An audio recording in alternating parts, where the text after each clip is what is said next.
Ассаламағалейкум, құрметті қазақ елі. Баршаларыңызға Гуанчжоу қаласынан сәлем.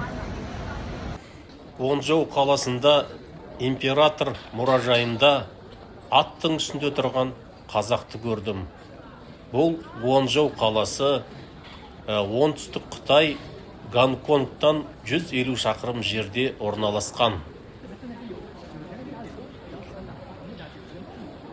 Бұл провинция Гуандун 557 жылдан 589 жыл арасында осы жерде 4-ші және соңғы оңтүстік император династия Чэн деген өмір сүрген екен.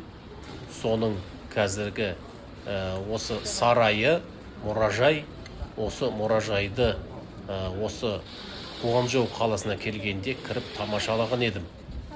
Әрі қарай осы мұражайды бірге тамашалайық, бірге қарайық.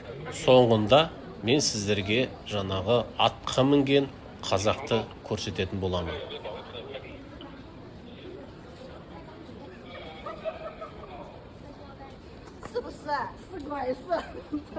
Император Чэннің сарайы өте үлкен екен, жан-жақты жаңағы адамдар қабылдайтын бөлмелері, өзінің жеке бөлмелері деген сияқты арт жағында үлкен бақшасы бар екен. Осының барлығын аралап, тамашалап көріп шықтым.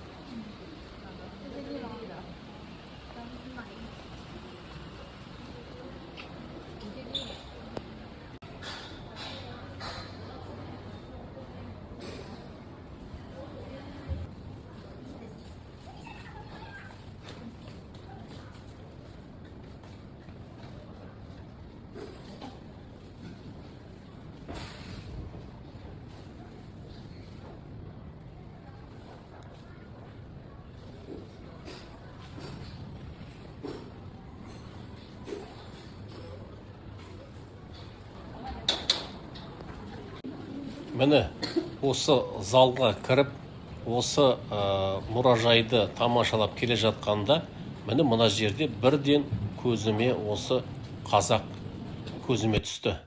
Бірден мұнаны қазақ екенін біліп, үлкейтіп осылай қарадым. Сосын астында бұның жазуы бар екен, қытайша. Қытайша жазуларды аударманы қосып, телефонымдағы аударып оқысам, қазақтың аңшысы деп жазылған екен. Және әртүрлі жаңағы көзінің қарасы, қолдың білегі, аттың жаңағы қарасы деген сияқты барлығы бейнеленген. Бұл қазақты 1974 жылы осы мұражайға әкеп қойған екен.